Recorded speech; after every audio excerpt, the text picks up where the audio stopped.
بسم اللہ الرحمن الرحیم.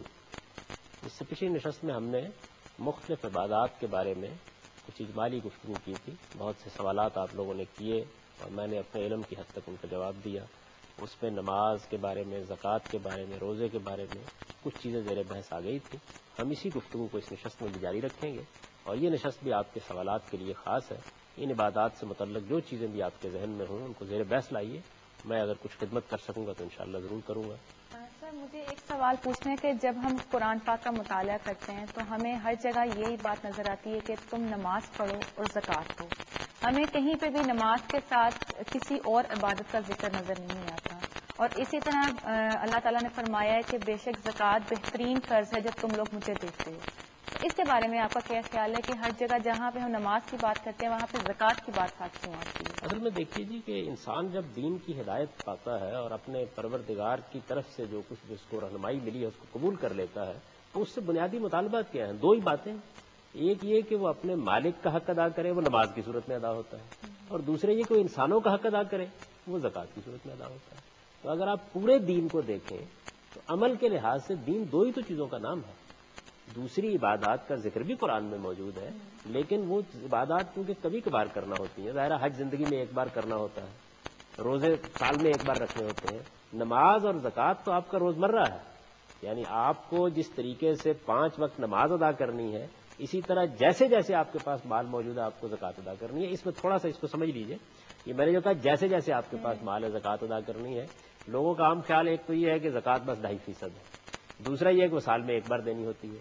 زکوٰۃ کو اللہ تعالیٰ نے 3 مقدات میں تقسیم کیا ہے. ایک ہے مال کی زکوٰۃ، یعنی آپ کے پاس سونا ہے، آپ کے پاس چاندی ہے، آپ کے پاس کوئی اور زیورات ہیں، آپ کے پاس کرنسی ہے، آپ نے کچھ روپیہ اپنا بینک پہ رکھا ہوا ہے، آپ کے پاس کوئی پلاٹ ہے اور کوئی مال دولت جو بھی آپ کے پاس موجود ہے، اس کا آپ نے 2.5% دینا ہوتا ہے. یہ تو سال میں ایک بار دینا ہوتا ہے. یعنی سال میں آپ کوئی دن مقرر کر لیتے ہیں اور پھر جب وہ مقررہ دن آ جاتا ہے تو جو اس دن آپ کے پاس موجود ہوتا ہے. مثال کے طور پر اگر آپ نے یکم رمضان مقرر کر رکھی ہے کہ یکم رمضان کو ہم مال کی زکوٰۃ دیں گے، مال کی زکوٰۃ کے لیے دن مقرر کرنا ضروری ہے. کیوں ضروری ہے یہ ابھی میرے جواب سے آپ کی سمجھ میں آ جائے گا. تو فرض کر لیجئے کہ آپ کے پاس یکم رمضان سے ایک دن پہلے 1 کروڑ روپیہ آ گیا تو اگلے دن زکوٰۃ عائد ہو جائے گی، اور چلا گیا تو بری ذمہ ہے. اس دن آپ کو مال کی زکوٰۃ ادا کرنی ہے 2.5%. یہ 2.5% صرف مال کی زکوٰۃ ہے. اس کے بعد آپ کے مال مویشی ہیں ان کے لیے الگ نصاب مقرر کیا گیا، الگ شرح ہے. گایوں کی زکوٰۃ، بھینسوں کی زکوٰۃ، بھیڑ بکریوں کی زکوٰۃ وہ بالکل الگ ہے. اور اس میں یہ بتایا گیا ہے کہ مثال کے طور پر 30 گائیں ہیں تو اس کے اوپر ایک بچڑا زکوٰۃ میں عائد ہو جائے گا. اتنی اگر آپ کے پاس بکریاں ہیں تو اس پر آپ کو اتنی بکریاں زکوٰۃ میں ادا کرنی ہوں گی. وہ 2.5% کا اس میں قاعدہ نہیں ہے. تیسری چیز جو ہے وہ پیداوار ہے. پیداوار کا مطلب یہ ہے کہ وہ چیزیں کہ جیسے مثال کے طور پر آپ نے زمین میں کوئی بیج بویا اور آپ کی گندم اگ کھڑی ہوئی، آپ نے ایک بلڈنگ بنا دی، اس کا آپ نے کرایہ لینا شروع کر دیا. آپ ڈاکٹر ہیں، آپ انجینئر ہیں، آپ استاد ہیں، آپ نے فیس لینا شروع کر دی لوگوں سے. آپ کے پاس ایک علم ہے اس کی آپ نے فیس لینا شروع کر دی. آپ نے کوئی کالج کوئی اسکول قائم کیا ہے اس میں آپ بچوں سے فیس وصول کرنے لگ گئے. اس طرح کی جتنے اور ہیں چیزیں یہ سب پیداوار کے ذیل میں آتے ہیں. یہ پروڈکشن ہے. تو پروڈکشن کی جو زکوٰۃ ہے یہ جس وقت پروڈکشن ہوتی ہے اسی وقت عائد ہو جاتی ہے. قرآن نے اس کو بیان کیا ہے وَآتُوا حَقَّهُ یوم حصادہ. یعنی آپ کی کھیتی آج پک گئی اور آج آپ نے اس میں سے فصل برداشت کر کے اٹھائی، اسی دن زکوٰۃ عائد ہو جائے گی آپ کے اوپر. تو یہ زکوٰۃ ہر وقت عائد ہوتی رہتی ہے. یعنی مثال کے طور پر ایک ڈاکٹر اپنے کلینک میں بیٹھا ہوا ہے تو فیس وصول کر رہا ہے، 10 مریض اس نے دیکھے ہیں، اسی وقت عائد ہوتی چلی جائے گی. یہ زکوٰۃ پیداوار کی زکوٰۃ ہے. فصل جب آئے گی عائد ہو جائے گی. اسی طرح آپ نے کوئی فیکٹری لگا رکھی ہے تو فیکٹری میں پروڈکشن ہوتی ہے نا، صنعتی پروڈکشن، جیسے ہی وہ ہوتی چلی جاتی ہے اس پہ زکوٰۃ عائد ہو جاتی ہے. یہ 2.5% نہیں ہے، یہ 5%، 10% اور 20%. یعنی پروڈکشن کا جو بھی ہوئی ہے اس کا 5، 10 اور 20%. کس اصول پر ہے؟ اگر تو پروڈکشن آپ کی محنت اور سرمایہ دونوں کے ساتھ ہوئی ہے، دونوں اس میں استعمال ہوئے ہیں تو 5%. اگر کوئی ایک چیز استعمال ہوئی ہے تو 10%، اور اگر ان دونوں کے بغیر ہو گئی ہے تو 20%. یعنی یہ اس کی شرح ہے. تو یہ ہر وقت آپ کے اوپر ہے. یہ جو زکوٰۃ ہے یہ بالکل ایسے ہی لازم ہے جس طرح آپ پر نماز لازم ہے. اسی لیے اس کا ذکر بالکل ساتھ ساتھ آتا ہے. اگر زکوٰۃ کے اس پورے قانون سے لوگ واقف ہوں تو اصل میں ہر وقت ہم کو کچھ نہ کچھ دینا ہوتا ہے، ہر وقت دینا ہوتا ہے. اس کی وجہ یہ ہے کہ پروڈکشن کے معاملات اب ہماری دنیا میں بہت پھیل گئے. رسول اللہ صلی اللہ علیہ وسلم کے زمانے میں تو پروڈکشن زیادہ تر تھی زرعی نوعیت کی، فصلیں ہوتی تھیں، لیکن اب اس کی نئی صورتیں اتنی وجود پذیر ہو گئی. میں نے چند کی مثال دی آپ کو. ان تمام صورتوں میں مکانوں کے کرائے آ رہے ہیں، پلازوں کے کرائے آ رہے ہیں، بہت بڑی بڑی اور اس طرح کی جائیدادیں جن کا کرایہ آپ وصول کر رہے ہیں، لاکھوں کروڑوں کی تعداد میں آپ فیسیں وصول کر رہے ہیں. ڈاکٹر حضرات ہیں، اسی طرح دوسرے لوگ ہیں، وکلاء ہیں، وہ اسی طریقے سے کما رہے ہیں. کوئی مثال کے طور پر ایک مصور ہے، تصویر بنائی ہے اس نے، بک گئی ہے، تو یہ پروڈکشن ہے اس کی.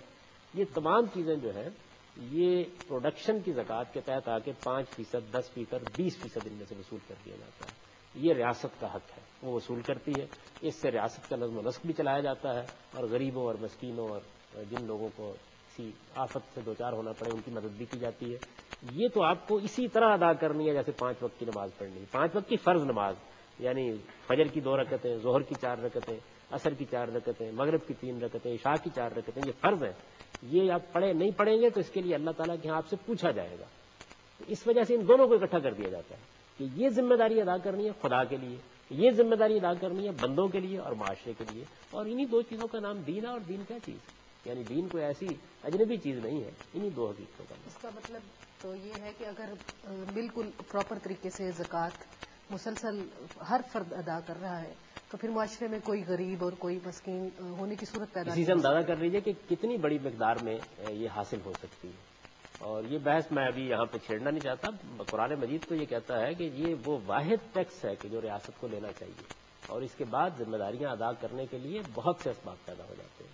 لیکن ہم زکوٰۃ کے اس تصوری سے واقف نہیں ہیں.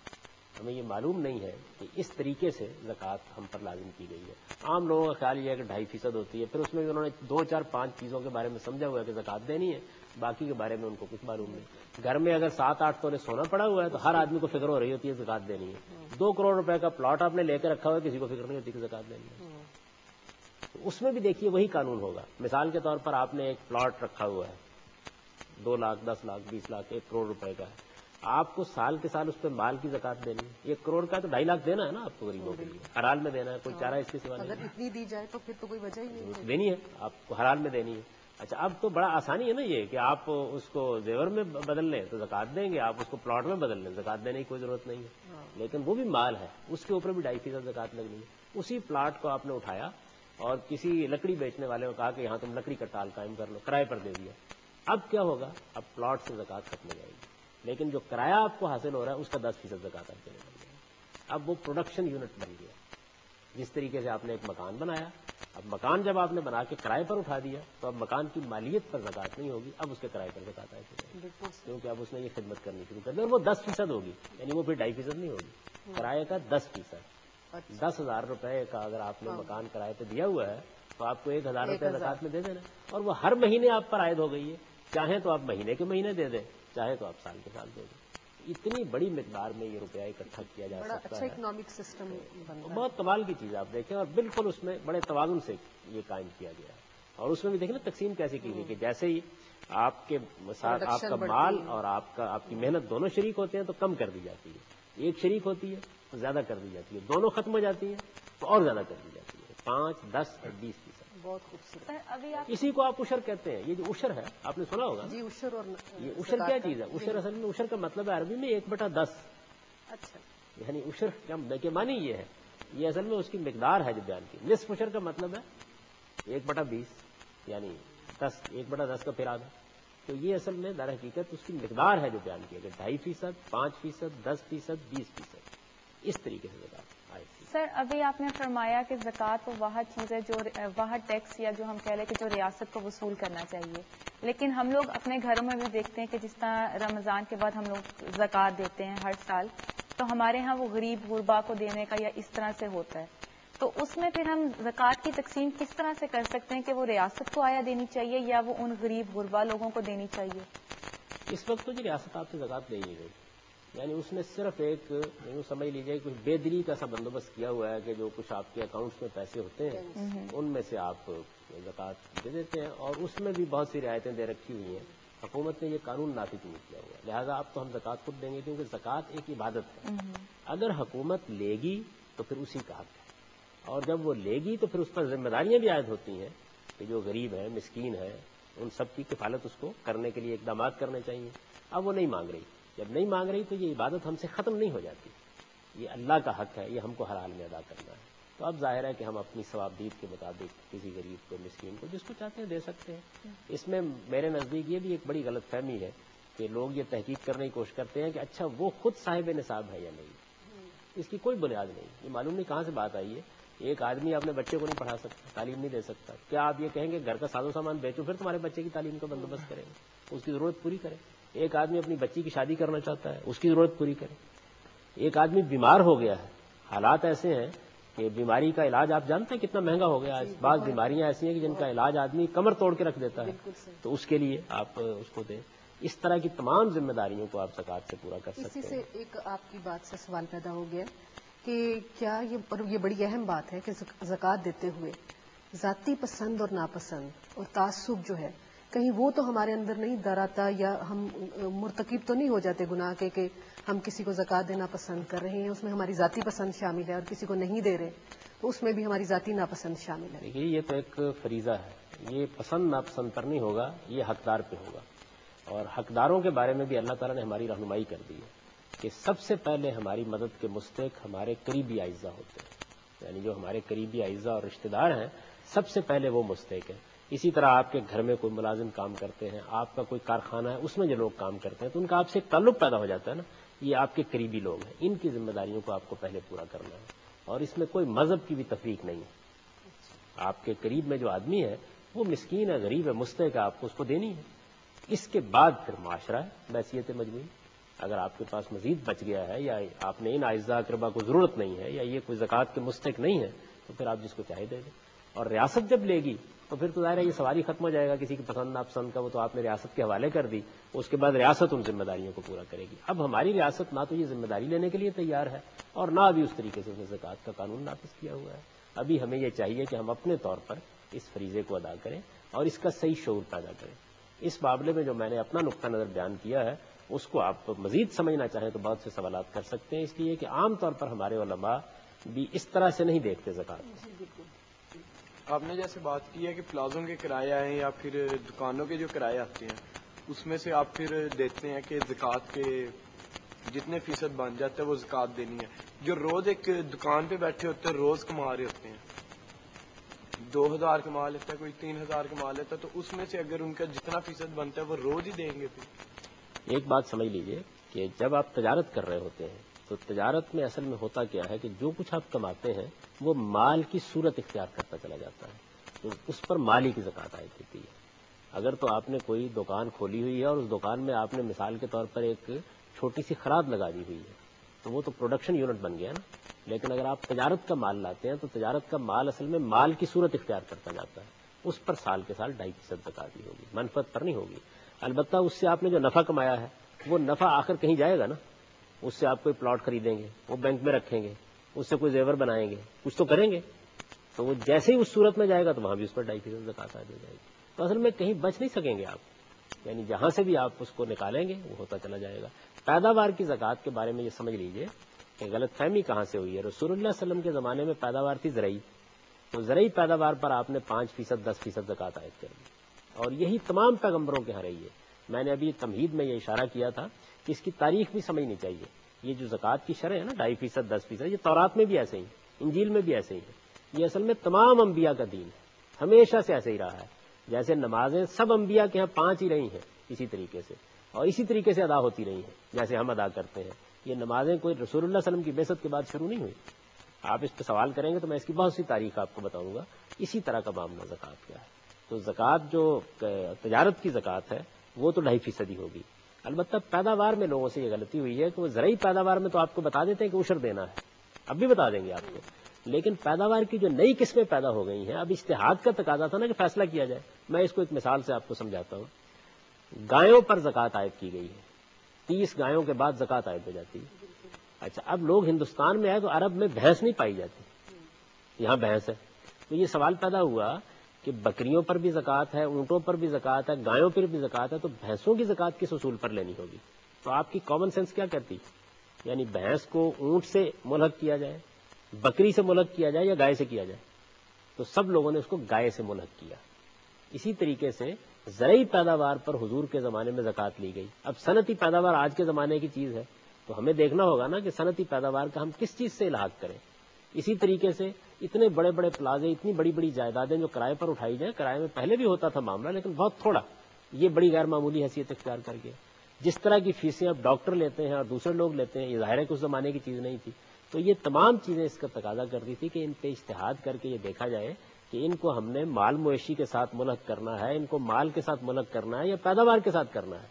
تو آپ دیکھیے کہ بالکل عقل عام کامن سینس یہ کہتی ہے کہ ان کو پیداوار سے ملحق ہونا چاہیے. جب آپ ان کو پیداوار سے ملحق کرتے ہیں تو اس کے بعد آپ کے اوپر یہ زکوٰۃ عائد ہو جاتی ہے. اور اب آخری بات بھی اس معاملے میں سن لیجئے، جب آپ کسی جگہ ملازمت کرتے ہیں تو اس سے سروس انڈسٹری وجود میں آتی ہے. اس میں جو آپ کو تنخواہ ملتی ہے وہ بھی آپ خود ایک پیداواری یونٹ ہے اور یہ بھی پروڈکشن ہی سے ملحق ہونی چاہیے. اس پر بھی 10% زکوٰۃ عائد ہو جائے گی. جو لوگ ملازمت پیشہ ہیں ان پر کس شرح سے زکوٰۃ عائد ہو؟ یہ میری تحقیق تو یہی ہے کہ ان کو بھی پیداواری یونٹ سمجھنا چاہیے اور ان پر بھی تنخواہ کا 10% زکوٰۃ آئے. ہر مہینے دیا؟ ہر مہینے ظاہر. وہ آپ مہینے کے مہینے دیں، سال کے سال دیں، ایک ہی ہوگی. یعنی کرائے کی زکوٰۃ، پیداوار کی زکوٰۃ. صرف یہ ہوگا کہ اس وقت آپ کو زیادہ بار نہیں پڑے گا. 10,000 روپے تنخواہ لی ہے، 1,000 روپیہ دے کے فارغ ہو جائیے. سال کے سال لیں گے تو وہ 12,000 ہو چکی ہوگی. تو آپ چاہیں تو اس وقت ادا کریں، چاہے سال کے سال ادا کریں. قبل اسلام سے عبادات کا ذکر کر رہے تھے کہ یہ پہلے سے ہی جاری ہیں، اور آیا اسلام کے بعد ان میں کوئی اضافہ یا کمی اگر ہوئی ہے تو اس کی کیا مقاصد اور وجوہات ہو سکتے ہیں؟ دیکھیے جی، پہلی بات تو یہ سمجھ لیجئے کہ قرآن مجید کا یہ دعویٰ ہے کہ اسلام قرآن سے شروع نہیں ہوا. قرآن اسلام کی آخری کتاب ہے. وہ یہ کہتا ہے کہ اسلام تو حضرت آدم علیہ السلام سے شروع ہو گیا تھا. یعنی اللہ کا دین ہمیشہ سے اسلام ہی رہا ہے. قرآن مجید کو اصرار ہے اس بات پر کہ سیدنا آدم علیہ السلام سے لے کر محمد الرسول اللہ صلی اللہ علیہ وسلم تک ایک ہی دین ہے جو اللہ تعالیٰ نے دیا ہے. ان الدین عند اللہ الاسلام. ہمیشہ سے اللہ کا دین، قرآن مجید کا بیان یہ ہے کہ اسلام ہی رہا ہے. اور وہ اصرار کے ساتھ کہتا ہے کہ وہ من یبتغی غیر الاسلام دینا فلن یقبل منہ. جو آدمی اسلام کے علاوہ کوئی اور دین تلاش کرتا ہے خدا کے ہاں، وہ کبھی بھی قابل قبول نہیں رہا. تو اس وجہ سے ایک ہی دین ہے جو ہمیشہ سے دیا گیا ہے. دین کے جو بنیادی احکام ہیں، مثلا عبادات، یہ تمام انبیاء علیہ السلام کے ایسے ہی رہی ہیں. آپ یہ دیکھیے کہ سیدنا موسیٰ علیہ السلام کی وحی کا ذکر آتا ہے. جب پہلی وحی ان کو پیغمبر بنایا گیا، وہ صحرا میں جا رہے تھے، انہوں نے آگ دیکھی تو اس موقع پر اللہ تعالیٰ نے ان سے کلام فرمایا. وہ کلام جو ہے وہ قرآن مجید میں نقل ہوا ہے. اس میں سب سے پہلی بات یہ کہی گئی ہے کہ اقم الصلاۃ لذکری. آپ نماز کا اہتمام کریں گے میری یاد کو قائم رکھنے کے لیے. اچھا، سیدنا ابراہیم علیہ السلام نے بیت اللہ کو آباد کیا ہے. تو آپ دیکھیے کہ اس موقع پر جو انہوں نے دعا کی ہے وہ دعا یہ ہے کہ ربنا لیقیموا الصلاۃ. پروردگار، میں نے یہ گھر اس لیے بنایا ہے اور اپنی اولاد کو اس لیے یہاں آباد کیا ہے کہ یہ نماز کا اہتمام کریں. اچھا، تمام جتنے انبیاء علیہ السلام ہیں ان کے ہاں آپ کو اس کا ذکر ملے گا. حدیث کی کتابوں میں آپ کو یہ ذکر ملے گا کہ رسول اللہ صلی اللہ علیہ وسلم کے پاس جب جبریل امین آئے اور انہوں نے آ کر نماز کے اوقات کے بارے میں متعین کیا کہ اس طریقے سے اہتمام کے ساتھ نماز کا اہتمام کیا جائے، تو اس کے ساتھ یہ جملہ کہا کہ تمام انبیاء کے نماز کے اوقات یہی رہے ہیں. اس میں کوئی تبدیلی کبھی نہیں کی گئی. اچھا، آپ انجیل کو پڑھیں تو آپ جگہ جگہ دیکھیں گے سیدنا مسیح علیہ السلام کے رفقا ساتھی ساتھ چل رہے ہیں تو آپ کو ذکر ملے گا کہ جب اس کے بعد انہوں نے 7ویں گھڑی کی نماز پڑھی، تب انہوں نے 9ویں گھڑی کی نماز پڑھی اس زمانے کے لحاظ سے. یعنی تیسرے پہر کی، دوسرے پہر کی، یہی ظہر اثر وغیرہ کی نماز ہے. با جماعت نماز عورتیں جہاں پڑھتی تھیں، انجیل میں ذکر ملتا ہے کہ سیدنا مسیح علیہ السلام وہاں گئے تو وہاں انہوں نے دیکھا کہ اچھا خواتین یہاں بھی نماز پڑھ کے فارغ ہوئی. تو نماز اس طرح کی عبادت رہی ہے. آپ کے لیے یہ بڑی دلچسپی کی بات ہوگی کہ سیدنا ابو ذر غفاری، آپ نے نام سنا ہوگا نا، مشہور صحابی ہیں. ان کا واقعہ بیان ہوا ہے اسلام لانے کا، اور یہ مسلم شریف جو آپ کی حدیث کی کتاب ہے اس میں بیان ہوا ہے. وہ یہ کہتے ہیں کہ رسول اللہ صلی اللہ علیہ وسلم کے بارے میں ابھی میں نے سنا بھی نہیں تھا، مجھے پتہ بھی نہیں تھا. تو میں اس وقت دین کی طرف کچھ رغبت محسوس کر رہا تھا تو عشاء کی نماز میں بڑی پابندی سے پڑھنے لگ گیا تھا. یعنی اس سے آپ اندازہ کر سکتے ہیں کہ کتنے واقف تھے لوگ نماز کے معاملے میں. اچھا، اب کیا کیا گیا، اسلام نے کیا کیا؟ آپ اگر بائبل کو دیکھیں تو تورات میں جو نماز کی دعا ہے سورہ فاتحہ کی جگہ، وہ ظاہر ہے کہ اس نوعیت کی دعا ہے جو بنی اسرائیل کو سکھائی گئی. پھر انجیل میں وہ دعا ہے جو سیدنا مسیح علیہ السلام کو سکھائی گئی. تو قرآن نازل ہونے کے بعد جو تبدیلی کی گئی ہے وہ نماز کے اعمال میں کوئی تبدیلی نہیں ہوئی. رکوع، سجود، قیام یہ ایسے ہی تھا، صرف اذکار وہ تبدیل کر دیے گئے. اور اذکار بھی کیا ہیں؟ نماز کے لازمی اذکار چند ہیں. یعنی آپ نماز شروع کرتے ہیں، اللہ اکبر کہتے ہیں، رکوع میں جاتے ہیں، اللہ اکبر کہتے ہیں، اٹھتے ہیں، سمع اللہ لمن حمدہ کہتے ہیں، آپ سجدوں میں جاتے ہیں اللہ اکبر کہتے ہیں، آپ ختم کرتے ہیں السلام علیکم ورحمۃ اللہ کہتے ہیں، سورہ فاتحہ پڑھتے ہیں، قرآن کا کوئی حصہ ساتھ ملاتے ہیں. بالکل. تو یہ چیزیں جو ہیں یہ نبی صلی اللہ علیہ وسلم کی بعثت کے بعد عربی زبان میں اور قرآن مجید کی تلاوت کی صورت میں نماز میں داخل کر دی گئی. تو یوں سمجھ لیجئے کہ نماز تو پہلے سے چلی آ رہی تھی، کیا گیا چند چیزوں کی اصلاح کر کے اس کو اور بہتر کر دیا. روزے کے بارے میں کہ کیا یہ بھی پہلے سے عبادت چلی آ رہی ہے؟ نہیں، میں وہ گزارش وہی کر رہا تھا کہ اس طریقے سے یہ نماز ہمیشہ سے موجود رہی. اب اصلاح کس چیز میں ہوئی؟ لوگوں نے جو خرابی پیدا کر دی تھی. اصلاح وہ یہ نہیں ہے کہ پہلی نماز ناقص تھی اور اب اصلاح کر دی گئی اس کے اندر. جب لوگوں کے اندر خرابیاں پیدا ہو گئی تو اس کو درست کر دیا گیا، ایک بات. دوسری یہ کہ زبان تبدیل ہو گئی. ظاہر بات ہے کہ انجیل کی زبان اور تھی، تورات کی زبان اور تھی. اب جب عربی زبان کا معاملہ ہوا اور قرآن اس میں نازل ہوا تو یہ قرآن پڑھنا اس میں لازم کر دیا گیا. یعنی نماز کا لازمی ذکر کیا؟ سورہ فاتحہ اور قرآن کا کچھ حصہ پڑھتے ہیں. بالکل. سورہ فاتحہ پر آپ غور کریں تو یہ در حقیقت رسول اللہ کی بعثت کی دعا ہے. یعنی اس کے آپ الفاظ پہ غور کریں نا تو بالکل ایسے معلوم ہوتا ہے کہ جیسے حضور کی بعثت سے پہلے جو دین کے ساتھ سلوک کر لیا گیا تھا اس میں ایک قوم اللہ کے غضب کی مستحق ہو چکی ہوئی تھی، ایک گمراہ ہو چکی ہوئی تھی، اور ایک آدمی جو ہدایت کو پانا چاہتا ہے وہ بالکل حیران پریشان کھڑا ہو کے یہ دیکھ رہا تھا کہ خدایا میں کس راستے پر جاؤں. تو اس کی دعا ہے جو سورہ فاتحہ ہے، اہدنا الصراط المستقیم، پروردگار مجھے سیدھا راستہ بتا. وہ سیدھا راستہ ہے قرآن، محمد الرسول اللہ کی تعلیم. تو اب ہم نماز میں کیا کیا گیا ہے کہ سورہ فاتحہ کے ساتھ قرآن کا کچھ حصہ ملا دیتے ہیں. اس سے یہ ہوتا ہے کہ دعا اور جواب دعا دونوں کی طرف رہنمائی ہو جاتی ہے. یہ بتا دیا جاتا ہے کہ یہ اصل میں وہ خواہش تھی یا تمنا تھی یا آرزو تھی جو انسانیت نے کی، اس کے جواب میں اللہ تعالیٰ نے قرآن اس کو دیا اور اب دونوں کو ملا کے پڑھتے ہیں. تو اصلاح اصل میں لوگوں کی پیدا کردہ خرابیوں میں ہوئی ہے. اسی سے آپ کو اس سوال کا جواب بھی مل جائے گا جو بعض لوگ اٹھا دیتے ہیں کہ دیکھیے جی نماز اتنی اہم چیز ہے، زکوٰۃ اتنی اہم چیز ہے، دونوں فرض ہیں، ان کا کوئی تفصیلی ذکر قرآن میں نہیں آتا. قرآن یہ تو کہتا ہے کہ نماز کا اہتمام کرو، یہ تو کہتا ہے زکوٰۃ ادا کرو، تفصیلی ذکر نہیں آتا. اس کو آپ ایسے سمجھیے کہ جیسے آج کوئی پیغمبر آئے تو وہ آ کے کیا ہمیں نماز پڑھنا سکھائے گا؟ نہیں، جہاں غلطی ہوگی اصلاح کرے گا. تو قرآن مجید میں عبادات اسی لیے تفصیل سے زیر بحث نہیں آئی کہ لوگ ان سے واقف ہیں، وہ ان کے لیے اجنبی نہیں ہیں، وہ جانتے ہیں. دیکھیے حج ہے مثال کے طور پر، حضرت ابراہیم کے زمانے سے ہو رہا ہے، یہ تو آپ سب جانتے ہیں نا. بلکہ رسول اللہ صلی اللہ علیہ وسلم نے نبوت سے پہلے جو حج کیا ہے اس میں آپ نے کسی بدعت کا ارتکاب نہیں کیا. یہ تاریخی ریکارڈ پہ موجود ہے. عربوں نے کچھ بدعتیں داخل کر، وہی اصلاح کا سوال آپ نے کیا ہے، تو حج کی بھی اصلاح کی ضرورت کیوں پیش آئی؟ مثال کے طور پر قرآن کہتا ہے کہ قریش نے اپنے لیے یہ ایک بدعت ایجاد کر لی ہوئی تھی کہ وہ کہتے تھے جی کہ ہم تو چونکہ حرم کے پروہت ہیں اس لیے ہم مزدلفہ سے آگے نہیں جائیں گے، وہ عرفات نہیں جاتے تھے. تو اس کی اصلاح کر دی گئی. یہ بتا دیا گیا کہ نہیں، سب انسانوں کے لیے خدا کا قانون یکساں ہے، اس لیے سب کو عرفات جانا ہوگا اور سب عرفات سے ہو کر واپس آئیں گے. تو رسول اللہ کے بارے میں صلی اللہ علیہ وسلم یہ بیان کیا گیا ہے کہ آپ نے جو حج اس سے پہلے کیا، نبی نہیں، ابھی نبوت کے منصب پر فائز نہیں ہوئے تھے، ابھی اللہ کی طرف سے وحی نہیں آئی تھی، تو اس میں بھی آپ مزدلفہ تک نہیں ٹھہرے، آپ عرفات میں گئے اور وہاں تک آپ نے جا کے حج کیا. تو اس تمام عبادات کا معاملہ یہی روزے کا معاملہ ہے. روزے کی تو آیت قرآن میں یہاں سے شروع ہوتی ہے کہ یا ایھا الذین آمنوا کتب علیکم الصیام کما کتب علی الذین من قبلکم لعلکم تتقون. ایمان والو تم پر روزہ بالکل اسی طرح فرض کیا گیا ہے جس طرح پہلی امتوں پر فرض کیا گیا تھا تاکہ تم تقوی اختیار کرنے والے بن جاؤ. تو یہ تمام عبادات جو ہیں یہ تمام انبیاء کے ہاں ایسے ہی تھیں. بالکل ایسی چیزوں کی اصلاح پیغمبروں نے کی ہے، ورنہ نماز، روزہ، حج، زکوٰۃ سب بالکل ایسے ہی رہے. روزہ احتساب سے رکھنا چاہیے، اس سے کیا مراد ہے؟ ہر کام احتساب سے کرنا چاہیے، لیکن چونکہ سال میں ایک بار رمضان کا مہینہ آتا ہے تو رمضان کا مہینہ آپ کو اصل میں اس مقصد کے لیے تیار کرنے کے لیے لازم کیا گیا ہے تاکہ آپ اپنے اندر تقوی پیدا کریں. اس کا مطلب یہ ہے کہ صرف بھوکا پیاسا رکھنا مقصود نہیں ہے، بلکہ کوئی خاص صفت ہے جو آپ کے اندر پیدا کرنی مقصود ہے. تقوی کیا چیز ہے؟ تقوی اصل میں حدود آشنا ہو کر زندگی بسر کرنے کا نام ہے. یعنی ہمارے اندر جذبات ہیں، رغبتیں ہیں، خواہشیں ہیں، یہ اندر سے زور کرتی ہیں. عقل کہتی ہے ان کو حدود میں رکھو، یہ حدود میں رکھنا تقوی ہے. تو روزہ ہمیں اس کی تربیت دیتا ہے. ابھی بہت سے سوالات ایسے ہو سکتے ہیں جو عبادات کے بارے میں باقی ہوں، حج و عمرہ کا بھی تفصیل سے جائزہ لیں گے، لیکن اب چونکہ وقت کی تحدید ہے تو اس وجہ سے اب اس نشست کو ہم ختم کرتے ہیں. اقول قولی ھذا واستغفر اللہ لی ولکم ولسائر المؤمنین.